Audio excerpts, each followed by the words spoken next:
तो शुरू करते हैं आज के इतिहास के अगले अध्याय को, जो आपका अध्याय था मौर्य उत्तर काल या गुप्त पूर्व काल।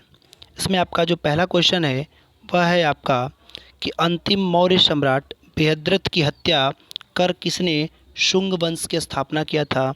तो बृहद्रथ की जो हत्या किया था वह क्या था, शुंग वंश का शासक पुष्यमित्र शुंग, जो कि इसका एक सेनापति था।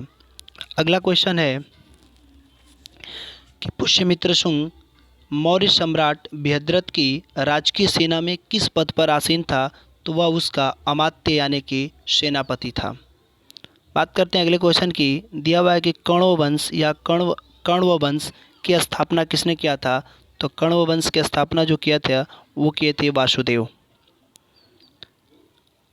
बात करते हैं अगले क्वेश्चन की। दिया हुआ है कि सातवाहन या आंध्र सातवाहन वंश का संस्थापक कौन था। तो यह था सिमुक। सातवाहन वंश के संस्थापक का नाम था सिमुक। अगले क्वेश्चन की बात करते हैं। दिया हुआ है कि सातवाहनों ने सबसे पहले स्थानीय अधिकारी के रूप में काम किया था। तो वह उन्होंने मौर्यों के अधीन रहकर कार्य किया था। मौर्यों के अधीन रहकर सातवाहनों ने कार्य किया था। अगला क्वेश्चन है कि निम्नलिखित में से वह महानतम कुषाण नेता कौन है जो बौद्ध बन गया। तो जो महानतम शासक है वह है कनिष्क, और इस वंश का जो संस्थापक था जिसका नाम था कुजुल कड़फिसेस, और इसका पुत्र था जिसका नाम था बिम कड़फिसेस। अगले क्वेश्चन की बात करते हैं। दिया हुआ है कुषाण काल के दौरान मूर्तिकला की गांधार शैली निम्नलिखित में से किसका मिश्रण है। तो वह मिश्रण है भारत व ग्रीक शैली का। अगला क्वेश्चन दिया हुआ है कि कनिष्क की राजधानी थी। तो कनिष्क की राजधानी जो थी वह थी पुरुषपुर, जिसको बाद में चेंज करके पेशावर कर दिया गया। इसी का उपनाम है पुरुषपुर का ही, जो कि यह पाकिस्तान में पड़ता है। अगला क्वेश्चन है पुरुषपुर निम्नलिखित में से किसका दूसरा नाम है। तो यह नाम है पेशावर, जो कि यह पाकिस्तान में पड़ता है। अगला क्वेश्चन है कि चरक किसके राज चिकित्सक थे। तो चरक जो थे वो कनिष्क के राज चिकित्सक थे।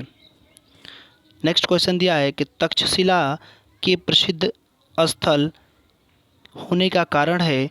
तो तक्षशिला के प्रसिद्ध होने का कारण यह है कि यहाँ पर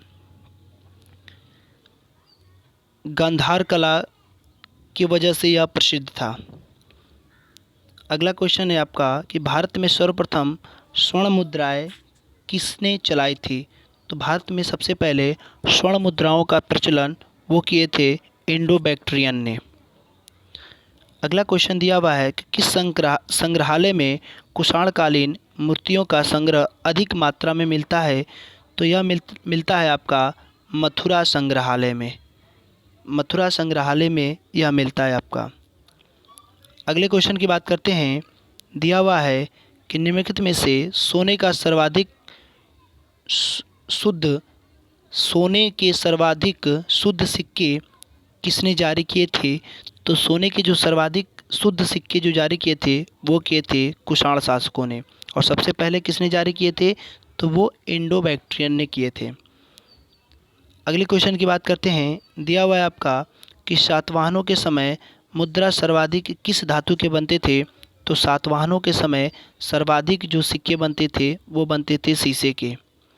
अगला क्वेश्चन दिया हुआ है कि निम्नलिखित में से कनिष्क के समकालीन थे। कनिष्क के जो समकालीन थे वह थे नागार्जुन, अश्वघोष और वसुमित्र की ही अध्यक्षता में इसने बौद्ध की चौथी संगीति का आयोजन करवाया था। बात करते हैं अगले क्वेश्चन की। दिया हुआ है कि किस वंश के शासकों ने ब्राह्मण एवं बौद्ध भिक्षुओं को कर मुक्ति, भूमि या गांव, अनुदान या दान देने की प्रथा आरंभ किए थे। तो वो किए थे सातवाहनों ने। सातवाहनों ने सबसे पहले ब्राह्मणों को और बौद्ध भिक्षुओं को कर मुक्त भूमि देने का ये प्रथा शुरू की थी। अगला क्वेश्चन है आपका कि भारतीय रंगमंच में यवनिका यानी पर्दा का शुभारंभ किसने किया था? तो वो किए थे यूनानियों ने। यूनानियों ने रंगमंच में यवनिका यानी कि पर्दा का प्रारंभ इन्होंने किया था। अगला क्वेश्चन है कि भारत में महान रेशम मार्ग किसने आरंभ किया था? तो भारत में महान जो रेशम मार्ग किया था वो किए थे कनिष्क ने, जो कि यह कुषाण वंश का शासक था, सबसे प्रसिद्ध शासक था कुषाण वंश का। अगला क्वेश्चन है आपका कि निम्नलिखित में से बड़े पैमाने पर स्वर्ण मुद्रा यानी सोने की मुहर किसने चलाई थी?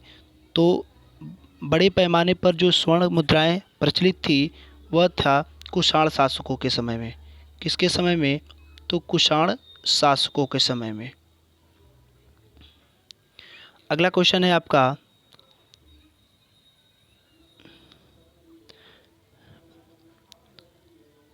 अगला क्वेश्चन दिया हुआ है कि चरक और नागार्जुन किसके दरबार की शोभा बढ़ाते थे? तो वो बढ़ाते थे कनिष्क के। कनिष्क के समय में ये दोनों उसके दरबार की शोभा को बढ़ाते थे। अगला क्वेश्चन है कि शक संवत प्रारंभ किस सम्राट के शासनकाल में हुआ था? तो शक संवत 18 ईस्वी पूर्व में हुआ था, जो कि कनिष्क के समय में हुआ था। और यहीं पर ध्यान देंगे 58 ईस्वी जो है यह हुआ था विक्रम संवत के नाम से फेमस है।